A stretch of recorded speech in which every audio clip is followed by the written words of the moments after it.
அந்த குட்டி கதை சொன்னது கூட அவர் வந்து ஸ்டாலின் அவர்களை தான் மறைமுகமாக தாக்குறார் அப்படிங்கிறத நம்ம புரிஞ்சுக்க முடியுது. குளத்தூர் நான் பேசுனதுக்கு என்னாச்சுங்க பார்த்தீங்களா அப்படிங்கிறதெல்லாம் சொல்ல முடியாது. உங்க அப்பா இங்கே தான் இருப்பாருன்னு சொன்னாங்க, அதான் தேடிக்கிட்டு இருக்கேன். எங்க உங்க அப்பாவையே காணோம். உதயநிதி அவர்கள் அதுக்கு ட்விட்டர் மூலமாக செங்கல்பட்டு கோட்டில் கணவனை தேடும் மனைவி கதைன்றிருக்கு.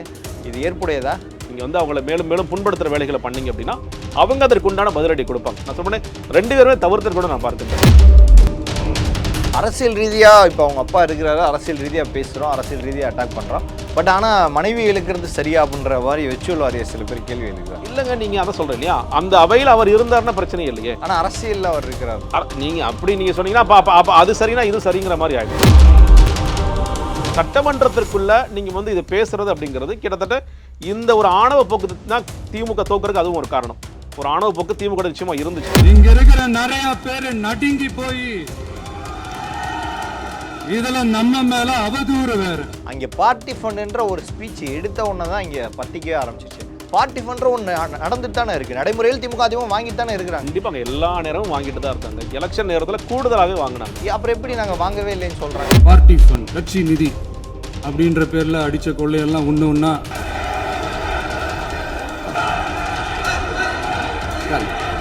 நீங்க அமைச்சர்கள் தவறு செய்த அமைச்சர்கள் மேல நடவடிக்கை எடுங்க. அமைச்சர்கள் மட்டுமல்லாமல் அந்த துறையில் இருந்த IAS அதிகாரிகள் மேல நடவடிக்கை எடுங்க. மிக முக்கியமாக அவங்கள நீங்க கை வைங்கன்னு சொல்றேன். மக்கள் பணத்துல இருந்து ஒரு பைசா கூட தொடமாட்டோம், தொடவும் விடமாட்டோம். இதுக்கு முன்னாடி தொட்டவங்களையும் விடமாட்டோம். சட்டமன்றத்தில் எவ்வளோதான் ஃபைட் போனாலும் பரவாயில்ல, எல்லார் மூவுமே மாறி இருந்துச்சு. ஒரே ஒருத்தர் மூவ் மட்டும் எப்போதும் சிரிச்ச மாதிரியே இருந்துச்சு. எடப்பாடி பழனிசாமி அவர்கள் அவர் இவ்வளோ சந்தோஷமாக இருந்து ரொம்ப நாள் ஆச்சுன்னு நினைக்கிறேன். திமுகவை அவ்வளோ திட்டும் போது அவர் மட்டும்தான் அவ்வளோ ஹாப்பியாக இருந்தார். அவரோட ரியாக்ஷன் எப்படி இருந்துச்சுன்னு நினைக்கிறேன். இல்லைங்க, அவருக்கு என்னன்னா இன்னுமே அவர் திமுகவை எதிர் திசையில வச்சு பார்க்குறாரு.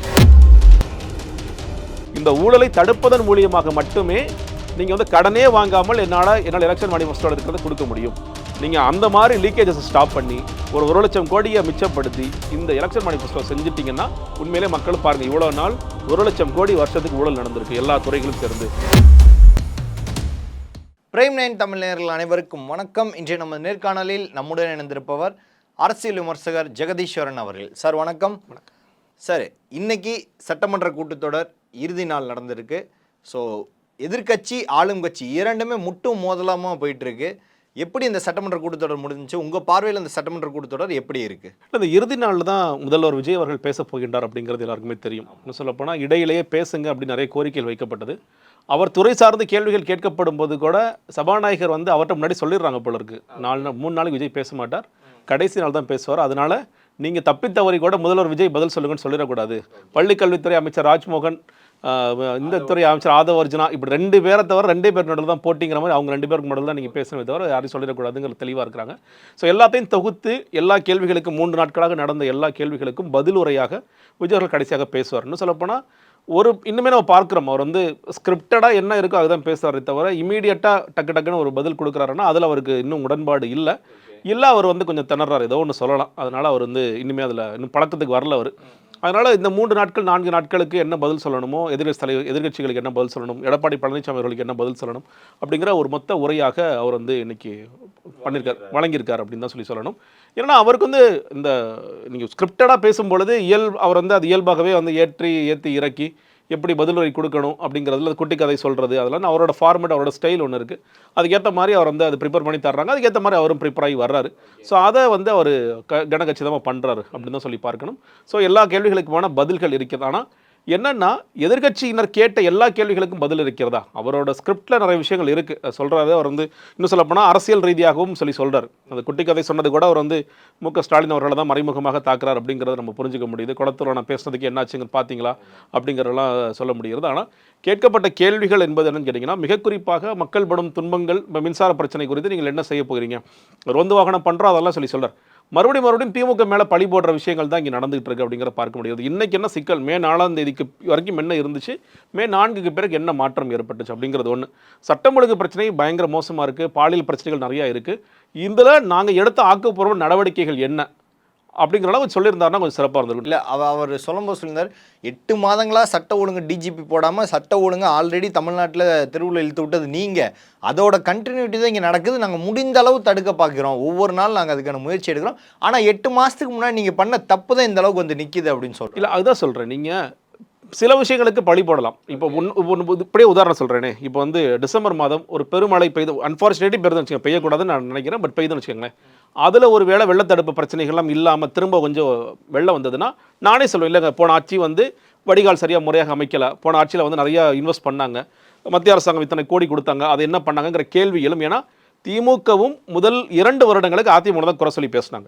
நாங்கள் வந்து தென்சென்னையில் நிறைய வேலைகள் பார்த்துட்டு இருக்கோம், எங்களுக்கு டைம் கொடுங்க, அப்புறம் திருப்புகள் அவங்க தலைமையில் கமிட்டிலாம் போட்டு இதெல்லாம் பண்ணாங்க. உதாரணத்துக்கு சொல்கிறேன், அந்த மாதிரியான விஷயங்கள் ரொம்ப லாங் டேர்மில் ஒர்க் பண்ணிட்டு இருந்த விஷயங்கள் நீங்கள் பழிப்படுங்க. சட்டம் ஒழுங்குக்கு வந்து ஒரு காலம் வரைக்கும் நீங்கள் காத்திருக்கலாம். நீங்கள் நான் என்ன கேட்குறேன்னா, இப்போ டிஜிபி நியமனம் பண்ணியாச்சு, அதற்கு முன்னாடியே அவங்க என்ன பண்ணாங்க, ஐபிஎஸ் ட்ரான்ஸ்ஃபர்ஸ் இன்னைக்கு வரைக்கும் பண்ணிட்டு இருக்காங்க. இன்றைக்கி ஒரு 4 ஐபிஎஸ் ட்ரான்ஸ்ஃபர்ஸ் பண்ணியிருக்காங்க, ஐஏஎஸ் ட்ரான்ஸ்ஃபர்ஸ் பண்ணியாச்சு. ஸோ நீங்கள் வந்து கீழையும் வந்து எந்தெந்த காவல்துறைகளை எங்கே போய் மாற்றணுங்கிறத சொல்லிட்டீங்க. சிங்கப்பூர் அதிரடி படி போட்டாச்சு, அதுக்கான இன்வெஸ்ட்மெண்ட் பண்ணிட்டேன்னு சொல்லிட்டீங்க. இன்னும் என்ன மாறணும்?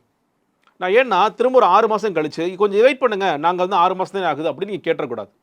அப்போ நீங்கள் இந்த 40 நாட்களுக்குள்ள இத்தனை கொலை சம்பவங்கள் நடந்திருக்கு, இத்தனை பாலியல் குற்றங்கள் நடந்திருக்கு அப்படின்னா அதற்கு மக்கள் நிச்சயமாக இன்னும் சொல்லப்பட எதிர்க்கட்சிகள் கேள்வி கேட்கத்தான் செய்வாங்க. இதனால் கேள்வி கேட்கக்கூடாதுங்க. ஒரு 6 மாதத்துக்கு விஜய் வந்து பேசாமல் இருக்க சொல்லியிருக்காங்க அப்படின்னா, அப்போ சரிப்பா 100 கொலை நடக்கட்டுப்பா, என்னப்பா பேசாமல் இருங்கப்பா, விஜய் வந்தால் 100 கொலை நடக்கும்பா அப்படின்னு நீங்கள் சொல்லிடுவீங்களா? அது நிச்சயமாக ஏற்றுக்கொள்ள முடியாத ஒன்று தான். நீங்கள் தேர்தல் அறிக்கையில் சொல்ல விஷயங்களுக்கு தயவுசெய்து நானே சொல்கிறேன், யாரும் கேள்வி கேட்காதீங்க. நிதிநிலை அவர் பார்க்க வேண்டியது இருக்கிறது. பட்ஜெட் தாக்கல் போது தான் அவர் இனிமேல் எதை செய்ய போகிறோம், எது செய்ய மாட்டோம், எதுக்கு செய்கிற ஏன்னா அவரே சொல்லியிருக்காரு, எங்களுக்கு வந்து பதவி இருக்கும்பொழுது ரொம்ப தெளிவாக சொல்லிட்டார், எனக்கு டைம் கொடுங்கன்னு சொல்லியிருக்காரு. மக்கள் டைம் கொடுப்பாங்க, அதனால் சிக்கலே இல்லை. ஆனால் நீங்கள் வந்து சட்டம் ஒழுங்கு, மின்வெட்டு பிரச்சனை மக்கள் அன்றாடம் ஃபேஸ் பண்ணுறாங்க இல்லையா, அதில் காம்ப்ரமைஸ் பண்ண முடியாது. அதில் அவங்க யாருக்கு எதிர்கட்சிகள் பேசுகிறாங்கன்னா யாருக்காக பேசுகிறாங்க, மக்களுக்காக தானே பேசுகிறாங்க. இப்போ இவர் வந்து எதிர்கட்சியாக இருக்கும் பொழுது இல்லை வந்து புதிய கட்சியாக வரும்பொழுது தொடர்ச்சியாக இந்த கேள்வி எழுப்பிட்டே இருந்தார், சட்டம் ஒழுங்கு மோசமாக இருக்குது, என்னுடைய ஆட்சி வந்தால் விமன் சேஃப்டியில் நான் ஃபஸ்ட்டு ப்ரையாரிட்டி அதுக்கு தான் கொடுப்பேன். அதனால தான் 2வது கையெழுத்தாக சிங்கப்பூர் அதிரடிப்படை கையெழுத்து போடுறோம். அப்போ சிங்கப்பூர் அதிரடிப்படை கையெழுத்து போட்டாச்சு. ஆனால் அந்த ஃபங்க்ஷன் ரொம்ப லேட்டாக தான் நடந்துச்சு. அது ஃபங்க்ஷன் அது ஜெகதீஷ் அவங்க வீட்டுக்கு போகணும்னு சொல்லிட்டு அதை ரத்து பண்ணாங்க. அதற்கு அடுத்தபடியாக நடந்துச்சு. அதில் இன்னுமே கேள்விகள் என்ன கேட்குறாங்க, இந்த படைக்கான பவர்ஸ் என்ன, இதுக்கு ஹெல்ப்லைன் கூட நீங்கள் வைக்கல, நீங்கள் 300 கோடி இன்வெஸ்ட் பண்ணுறேன்னு சொல்லி 300 கோடி இதுக்காக ஸ்பெண்டிங்னு சொல்லி சொல்கிறீங்க. அப்போது அதுக்கு ஒரு ஹெல்ப்லைன் கிடையாது, இன்னுமே 100க்கு தான் அடிக்கணும். மக்கள் பெண்களுக்கு ஒரு பிரச்சனை 100க்கு அடிக்கணும், 100க்கு அடித்தா லோக்கல் ஸ்டேஷன் கனெக்ட் ஆகும். அப்போ லோக்கல் ஸ்டேஷன் வந்து சிங்கப்பூர் அதிரடிப்படை கூட்ட அப்போ இந்த மாதிரி பிரச்சனைக்கு போங்கன்னு சொல்லி சொல்லுவாங்களா, இல்லை 100 பேர் அட்டன் பண்ணணுமா, அதிலே பெரிய கிளாரிட்டி இல்லை. இல்லை 1098 இதெல்லாம் ஏற்கனவே இருக்கிற நம்பருங்க. நீங்கள் பெண்களுக்காக உருவாக்குகின்ற பிரத்யேகமாக உருவாக்குகின்ற விஷயம் அப்படின்னா அவங்களுக்கு தனியாக ஹெல்ப்லைன் முதல்ல உருவாக்குங்க அப்படின்னு சொல்லி சொல்கிறாங்க. அதெல்லாம் செய்யாமல் நீங்கள் சிங்கப்பூர் அதிரடிப்படை நீங்கள் பேசுகிறீங்க. நீங்கள் வந்து இது மாதிரி சட்டம் ஒழுங்கிற்காக நீங்கள் உங்களுடைய உள்துறையில் நிறைய மாற்றங்களை கொண்டு வந்த பிறகும் நீங்கள் மாறாமல் தொடர்ச்சியாக கொலை சம்பவங்கள் நடக்குது, பாலியல் குற்றங்கள் முன்னை விட மோசமாக நடக்குதுன்னா கேள்வி கேட்கத்தான் செய்வார்கள். அந்த கேள்விகளுக்கு அவர்கள் பதில் சொல்லித்தான் ஆகணும். ஓகே, இவர் வந்து அரசியல் ரீதியாக அதாவது இந்த அப்பாவை தேடும் மகன் கதை அந்த மாதிரி ஒரு இதை சட்டமன்றத்தில் குறிப்பிடுறாரு. உதயநிதி அவர்கள் அதுக்கு ட்விட்டர் மூலமாக செங்கல்பட்டு கோட்டில் கணவனை தேடும் மனைவி கதைன்றிருக்கு. இது ஏற்புடையதா? இல்லைங்க, நீங்கள் அதை சொல்கிறேன் இல்லையா, நீங்கள் ஒரு பக்கம் இன்னும் சொல்லப்போனால் மு.க. ஸ்டாலின் இந்த அவையில் இல்லை. நீங்கள் உங்களோட கேள்வி கேட்கிறது உதயநிதி ஸ்டாலின், திமுகவை நீங்கள் அரசியல் ரீதியாக இன்னும் சொல்லப்போனால் நீங்கள் இப்போ சொன்னால் நீங்கள் ஒரு உதாரணம் சொன்னீங்க, உங்களோட திட்டங்கள்னால தான் இது மோசமாக இருக்குன்னு சொல்லி சொன்னீங்கல்ல, அந்த மாதிரிலாம் அரசியல் ரீதியாக நீங்கள் பேசலாம். அவையில் இல்லாத ஒருத்தரை நீங்கள் வந்து வம்பளுக்கிறது மூலியமாக விஜய் அவர்கள் என்ன சாதிக்க போகிறார் அப்படிங்கிறது தெரியல. நீங்கள் வந்து அவங்கள மேலும் மேலும் புண்படுத்துகிற வேலைகளை பண்ணீங்க அப்படின்னா அவங்க அதற்கு உண்டான பதிலடி கொடுப்பாங்க. நான் சொன்னேன் 2 பேருமே தவிர்த்து கூட நான் பார்க்கின்றேன். நீங்கள் வந்து குளத்தூரில் நான் பேசுறதுனால உங்கள் அப்பா தோற்று போயிட்டாருன்னு நீங்கள் சொல்லி, ஏன்னா இவரே வந்து ஒரு தகவல் வந்துச்சு, விஜய் ரொம்ப வருத்தப்பட்டார், ஸ்டாலின் அவர்களை தோத்துட்டாரு ரொம்ப வருத்தப்பட்டாருன்னு சொல்லி சொன்னாங்க. அதற்கு ஒரு மரியாதை நிமித்தமாக போய் சந்திக்கிறாரு. அதில் ஒரு இன்முகத்தோடு தான் வரவேற்கிறீங்க. அரசியல் ரீதியாக நாங்கள் எதிரினாலும் இன்முகத்தோடு வரவேற்கிறோம், உட்கார வச்சாங்க, பேசினாங்க, புத்தகங்கள்லாம் கொடுத்தாங்க, அதெல்லாம் சொல்லி பார்த்தோம். அவர் தான் அப்போ வாழ்த்தினார். அதற்கு பிறகு சில கேள்விகளும் கேட்குறாரு. ஒரு கட்சி தலைவராக கேள்விகளை கேட்டுட்டு இருக்காரு. அது அரசியல் ரீதியாக நடக்கின்ற விஷயம்.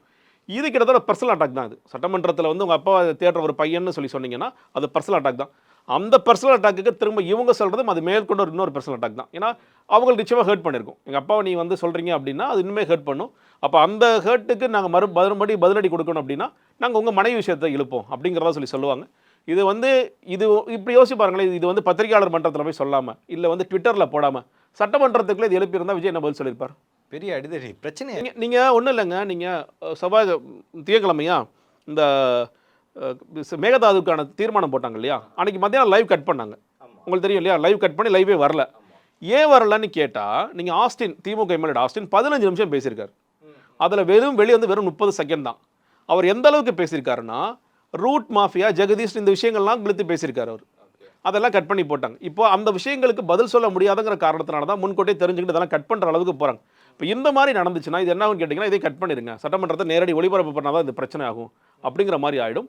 இந்த மாதிரியான விஷயங்களை தவிர்ப்பது நல்லது. சட்டமன்றத்தில் மக்கள் எதிர்பார்ப்பது என்பது ஆரோக்கியமான பதில். இன்னும் சொல்லப்போனால் எதிர்க்கட்சிகள் பல நேரங்களில் வைக்கிற குற்றச்சாட்டு நேற்று பார்த்தோம். நேற்று வந்து அறநிலையத்துறை அமைச்சர் பதில் சொன்னார், பள்ளிக்கல்வித்துறை அமைச்சர் பதில் சொல்கிறார், ஆதவர்ஜன். அதிலே கூட என்ன பிரச்சனைனா அந்தந்த துறை சார்ந்த அமைச்சர்கள் பேசினா இன்னும் சிறப்பாக இருக்கும்னு மக்கள் எதிர்பார்க்குறாங்க. இவங்க பேசாமல் தான் இருக்கிறாங்க. மற்றவர்கள் பேசாமல் இருக்க 4 பேர் தான் பேசுவாங்க, 3 பேர் தான் பேசுவாங்கன்னு மாதிரி இருக்குது. முதலமைச்சர் பேச வேண்டிய நேரத்தில் பேச வேண்டுங்கிறத மக்கள் எதிர்பார்க்குறாங்க. அதை விட்டுட்டு நான் ஒரே நாளில் உட்காந்து இதெல்லாம் பேசுவேன், நான் வந்து இது பர்சனல் அட்டாக் போவேன்னு சொல்லி சொன்னால் அது அவை மாண்புக்கும் நல்லா இருக்காது, பார்க்கின்ற மக்களுக்கும் வந்து அது பெரிய எந்த ஒரு ஆரோக்கியமான விவாதமாகவும் இது இருக்காது. அரசியல் ரீதியாக இப்போ அவங்க அப்பா இருக்கிறாரு, அரசியல் ரீதியாக பேசுகிறோம், அரசியல் ரீதியாக அட்டாக் பண்ணுறோம். பட் ஆனால் மனைவி இழுக்கிறது சரியா அப்படின்ற மாதிரி வெச்சுவல் வாரிய சில பேர் கேள்வி எழுக்கிறார். இல்லைங்க, நீங்கள் அதை சொல்கிறேன் இல்லையா, அந்த அவையில் அவர் இருந்தாருன்னா பிரச்சனை இல்லையே. ஆனால் அரசியலில் அவர் இருக்கிறார். நீங்கள் அப்படி நீங்கள் சொன்னீங்கன்னா அப்போ அது சரினா இது சரிங்கிற மாதிரி ஆகிடும். நீங்கள் அந்த இடத்துல நீங்கள் என்ன சொல்கிறேன், இப்போ மு.க. ஸ்டாலின் அவர்கள் ட்விட்டர் பதிவுகளில் சில விஷயங்களை சொல்லிட்டு தான் இருக்கார். நீங்கள் அறிக்கைகள் மூலியமாக தாவேக அரசாங்கத்தை எங்கே எதிர்க்கணுமோ எதிர்த்து தான் இருக்கார். அதுக்கு நீங்கள் தாராளமாக எதிர்த்து பேசுங்க. இன்னும் சொல்ல போனால் இப்போ நீங்கள் திருச்சி கிழக்கில் போனீங்க, இன்னுமே மு.க. ஸ்டாலின் அவர்கள் பழைய ஸ்கிரிப்டை இன்னும் பேசிட்டு தான் இருக்கீங்க. அதில் யாரையாவது குறை சொல்கிறாங்களா? பேசுங்க. திமுக தலைவர் குறித்து நீங்கள் பேசுகிறீங்க, நீங்கள் பேசி தான் ஆகணும். நீங்கள் அவங்கள தான் வந்து இன்னுமே ஒரு எதிர்க்கட்சியாக நீங்கள் ஃபிக்ஸ் பண்ணுறீங்க. திமுக தாவேகன்னு அரசியல் போகணும்னு நினைக்கிறீங்க. திமுக தாவேகன்னு அரசியல் போகணுன்னா அது வந்து விஜய் அகேன்ஸ்ட் ஸ்டாலின் தான். உதயநிதி ஸ்டாலின்ங்கிறது பிற்காலத்தில் தான். இன்னைக்கு கட்சி தலைவர் யார்? ஸ்டாலின் தான். அப்போ அதில் யாருமே கேள்வி கேட்க போகிறதில்ல. சட்டமன்றத்திற்குள்ள நீங்கள் வந்து இதை பேசுறது அப்படிங்கிறது கிட்டத்தட்ட இந்த ஒரு ஆணவ போக்கு தான் திமுக தோக்குறதுக்கு அதுவும் ஒரு காரணம். ஒரு ஆணவ போக்கு திமுக நிச்சயமாக இருந்துச்சு. இன்னும் சொல்லப்போனால் விஜய் அவர்களை மதிக்கவே இல்லை. விஜய் எல்லாம் ஒரு பொருட்டா இன்னுமே தப்பாக தான் பேசுகிறாங்க. இன்னுமே சில பேர் பேசுறது நம்ம 2 பேர் சண்டை போட்டோமா உள்ள ஒருத்தர் வந்துட்டான் அப்படின்னு ஒருத்தர் தாம் அன்பர்சன்லாம் பேசுறாரு பார்க்கின்றோம். அடுத்த ராதாகிருஷ்ணன் எப்படி பேசுறாருன்னு பார்க்குறோம். மக்களையும் கொச்சைப்படுத்தி பேசுகிறாங்க, நாயோட கம்பேர் பண்ணுறாங்க, இதெல்லாம் பேசுகிறாங்க. ஸோ இந்த அளவுக்கு இன்னும் தரம் தாழ்ந்த விஷயங்களை பண்ணிட்டு இருக்காங்க. இப்போ இதே ஒரு ஆணவ போக்கோட விஜய் அவர்களுக்கு எழுதி கொடுப்பவர்களும் இதே மாதிரி செஞ்சாங்க அப்படின்னா அது தேவையற்ற ஒன்று நான் பார்க்கிறேன். நீங்களே சொல்கிறீங்க டீசன்ட் பாலிடிக்ஸ் டீசன்ட் அட்டாக்னு சொல்கிறீங்க. அப்படி சொல்லும்பொழுது இந்த குட்டி கதை மூலியமாக நான் வந்து சொல்ல வர்றது இது அப்படின்னு சொல்கிறதும் எனக்கு வாயில நல்லா வந்துடும் போன்ற விஷயங்கள் எல்லாமே வந்து ஒரு முதல்வருக்கான மாண்பாக தெரியல. சட்டமன்றத்தில் இல்லாத ஒருவர் குறித்து பேச வேண்டிய அவசியம் இல்லைன்னு தான் நான் பார்க்கிறேன். கொள்ளையடிக்க மாட்டோம், கொள்ளையடிக்க விடவும் மாட்டோம், கொள்ளையடித்தவர்களே விடவும் மாட்டோம்னு சொல்கிறாரு. அதாவது இதுக்கு முன்னாடி நீங்கள் அவ்வளோ ஊழல் பண்ணி வச்சுருக்கீங்க, உங்கள் ஊழலை எடுத்து ஒன்று ஒன்றா விட மாட்டேன். அதாவது ஒரு ஆதாரம் இல்லாமல் சட்டமன்றத்தில் எப்போதுமே எதுவும் பேசக்கூடாது. அவர் வந்து தொடர்ந்து நீங்கள் இதுக்கு முன்னாடி இருந்த 2017 2026 வரைக்கும் இருந்த அமைச்சர்கள் எல்லாம் அடித்து வைத்த கொள்ளைகளை ஒவ்வொன்றாக வெளியிடுவேன் அப்படின்னு சொல்கிறாங்கன்னா எந்த ஆதாரத்தின் அடிப்படையில் பேசுகிறேன்னு ஒரு கேள்வி. முதல்ல இந்த கால நேரமே எனக்கு முதல்ல புரியலை. ஜெயலலிதா அவர்கள் மறைவுக்கு பிறகு ஜெயலலிதா காப்பாற்றி விடுறாரு. ஜெயலலிதா ஊழலே செய்யலை, அவங்க கோர்ட்டால் தண்டிக்கப்படவே இல்லை, அவங்க வந்து A1 கிடையாது. இது என்ன அர்த்தத்தில் விஜய் அவர்கள் பேசுகிறார்? ரொம்ப தெரிஞ்சு பேசுகிறாரா தெரியாமல் பேசுகிறாரா? அப்போ எடப்பாடி பழனிசாமி சரி, எடப்பாடி பழனிசாமி செய்ததும் ஹைவேஸ் மினிஸ்டராக 2011-16 செய்தது ஊழல் இல்லை. OPS அவர்கள் முதலமைச்சராக வந்து செய்தது ஊழல் இல்லை. நீங்கள் ஜெயக்குமார் செய்தது ஊழல், மற்ற அமைச்சர்கள் செய்தது ஊழலே இல்லை. 2017 தான் ஃப்ரெஷ்ஷாக. அது வரைக்கும் தமிழ்நாட்டில் ஊழல்னால என்னன்னு தெரியாதுப்பா. எடப்பாடி பழனிசாமி வந்தாப்போ ஊழலை துவக்கி வச்சாருங்கிற மாதிரியான ஒரு விஷயத்துக்கு வரீங்க. இன்னும் இப்போ சில பேர் கலைஞர் ஊழல் செய்தார், கலைஞர் ஆனால் ரொம்ப சயின்டிஃபிக்காக ஊழல் செஞ்சாங்க, சர்க்காரை கமிஷன் அந்த கதையும் பேசுகிறவங்க இருக்கிறாங்க. இவர் இன்னும் புதுசாக ஒரு டைம் லைன் கொண்டு வர 2017 2026னா இது என்ன டைம் லைன்? இது இந்த டைம் லைன் நமக்கு முதல்ல புரியலை. இதில் ஊழலே இல்லைங்கிற மாதிரி. இன்னொன்று நான் மறுபடியும் சொல்கிறேன், ஊழல் செய்திருந்தவர்களை தயவு செய்து தண்டியுங்கள். நீங்கள் திமுக இதை சொன்னாங்க, கரப்ஷன் கமிஷன் கலெக்ஷன் இல்லாத ஆட்சியாக இருக்குன்னு மு.க. ஸ்டாலின் சொல்லி சொன்னார். ஆரம்ப காலத்தில் நமக்கு தெரியும். நீங்கள் வந்து ஜூன் மாதம் வி சீரிஸ் ஆரம்பிச்சிருக்காங்கப்பா, வீரமணி, அடுத்து ஜூலை விஜயபாஸ்கர், கரூர் விஜயபாஸ்கர், ஆகஸ்ட் புதுக்கோட்டை விஜயபாஸ்கர், இப்படி வி சீரிஸ் போச்சு பாருங்கள். ஒவ்வொரு மாதம் ஒருத்தர் தூக்குறாங்க பாருங்கள். செம்மங்க ஸ்டாலின் வந்து எல்லாத்தையும் அவ்வளோதான், இந்த 5 வருஷத்துக்குள்ளே அதிமுக ஒட்டுமொத்த அமைச்சரையுமே ஜெயிலுக்குள்ளே தாங்க இருக்கும்லாம் பேசினாங்க. ஆனால் ஒருத்தர் மேலே சார்ஜ் ஷீட் கூட போடல. நான் சொல்கிறது குறைந்தபட்ச குற்றப்பத்திரிகை கூட தாக்கல் செய்யலாம். பெரிய கோபம் என்னன்னு கேட்டிங்கன்னா, நீங்கள் முன்னாடி அட்லீஸ்ட் வந்து ஒரு பழிவாங்கும் அரசியலாக இருந்தால் கூட கலைஞர் ஆட்சி காலத்தில் அதிமுகவுடைய எம்எல்ஏக்கள் முன்னாள் அமைச்சர்கள் மேலே சொத்து குவிப்பு வழக்காது கொஞ்சம் ப்ரொசீட் ஆச்சு. ஜெயலலிதா ஆச்சு, இவங்க மேலே ப்ரொசீட் ஆச்சு. ஆனால் இவங்க 2 பேரும் ரொம்ப க்ளீனாக செட்டிங் போட்டுக்கிட்டு இப்போ நான் ஒன்றும் தொட மாட்டேன், செய்கிற மாதிரி காட்டுற மாதிரி காட்டுவேன், அவ்வளோதான். அப்படி தான் நடந்துச்சு, செய்யவே இல்லை. அப்போ நான் என்ன சொல்கிறேன்னா, இது மறுபடியும் விஜய் அவர்களும் வீராவேசமாக பேசுகிறத விட்டுட்டு துறை சார்ந்து நீங்களே சொல்கிறீங்க, லீக்கேஜஸ்னு ரொம்ப டீசெண்டாக சில இடங்களில் சொல்கிறீங்க, ஊழல்னு சில வெளிப்படையாக பேசுகிறீங்கல்ல. எந்தெந்த துறையில் ஊழல் நடந்திருக்கிறது? மின்சாரத்துறையில் நடந்த ஊழல் செந்தில் பாலாஜி மேலே நீங்கள் டிவிஎஸ்சி வச்சு வழக்கு தொடுங்க. ஏற்கனவே அறப்போர் இயக்கம்லாம் வழக்கெல்லாம் தொடுத்துருக்காங்க. அதே மாதிரி எல்லா அமைச்சர்கள் மேலேயும் எந்தெந்த அமைச்சர்லாம் தவறு செஞ்சாங்கன்னு நீங்கள் நினைக்கிறீங்களோ எல்லார் மேலேயும் வழக்கு தொடுங்க. பழைய வழக்குகள் எந்தெந்த வழக்குகள்லாம் வந்து சொத்துக்கு வழக்குகள் பெண்டிங்கில் இருக்கோ தமிழக அரசாங்கமாக அந்த கேசஸ்லாம் திரும்ப தோசி தட்டி வெளியே எடுங்க. தயவுசெய்து செய்யுங்கன்னு தான் நாமளும் சொல்கிறோம்.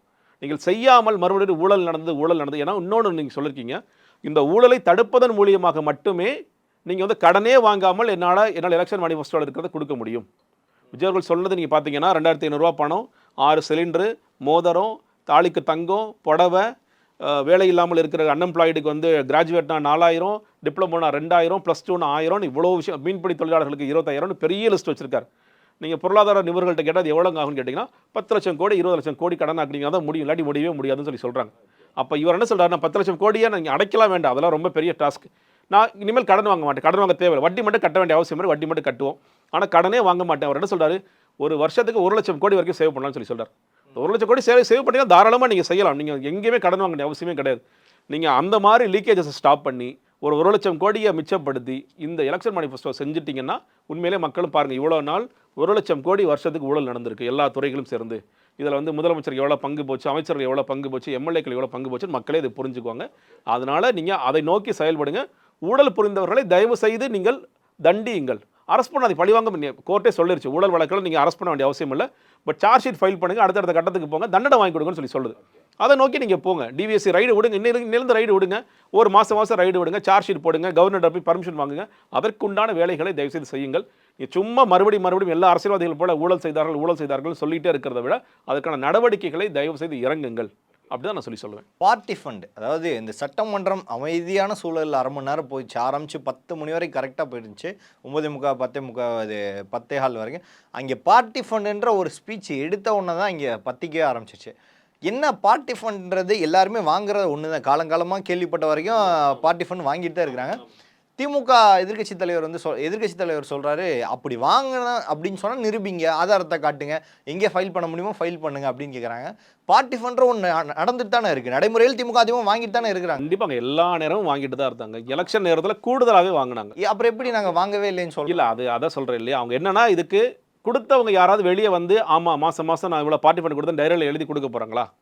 நிச்சயமாக செய்ய போகிறது இல்லை. நீங்கள் இப்போது சில பேர் வந்து பேசும்பொழுது இது வரைக்கும் பார்ட்டி ஃபண்டு போச்சு, சிஎம் ஃபண்டு போச்சு, மினிஸ்டர் ஃபண்டு போச்சு, ஆனால் இந்த ஆட்சியில் எதுவும் வேணான்னு சொல்லான்னு ரொம்ப வெளிப்படையாக பேசுகிறாங்கல்ல.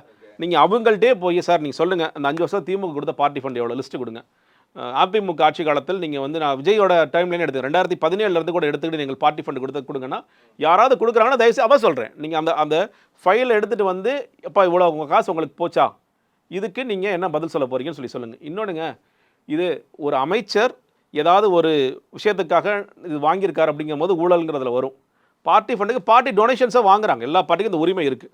இந்த டொனேஷன்ஸ் போட்டு நான் அதுக்கான ரிசிப்டெல்லாம் ஏற்கனவே கொடுத்துருக்கேன் அப்படின்னு சொல்லிட்டீங்கன்னா அவர் இந்த காரணத்திற்காக தான் கொடுத்தார், எனக்கு இந்த ஒரு சலுகை கிடைக்கணுங்கிறக்காக தான் கொடுத்தார் அப்படின்னு நீங்கள் அதை எப்படி ப்ரூவ் பண்ணீங்கன்னு ஒரு பெரிய பிரச்சனை இருக்குது. நீங்கள் கோர்ட்டுக்கு போனீங்கன்னா அது ஒரு பிரச்சனை இருக்குது. நீங்கள் அதனால உங்களுக்கு துணிஞ்சு பேசுகிறாங்க, நீ பார்ட்டி ஃபண்ட் அப்படிங்கிற நீங்கள் நிரூபிச்சு பாருங்கன்னு சொல்லி. ஏன்னா அவர் கார்பரேஷனில் ஆரம்பிச்சு டாஸ்மாக் வரைக்கும் இங்கெல்லாம் வாங்க முடியுமோ எல்லா இடத்துலையும் பார்ட்டி ஃபண்ட் வாங்கி வச்சிருக்கேன். எல்லா துறைகள்லையுமே டெண்டருக்கு பார்ட்டி ஃபண்ட் வாங்குறது சகஜம் தானா?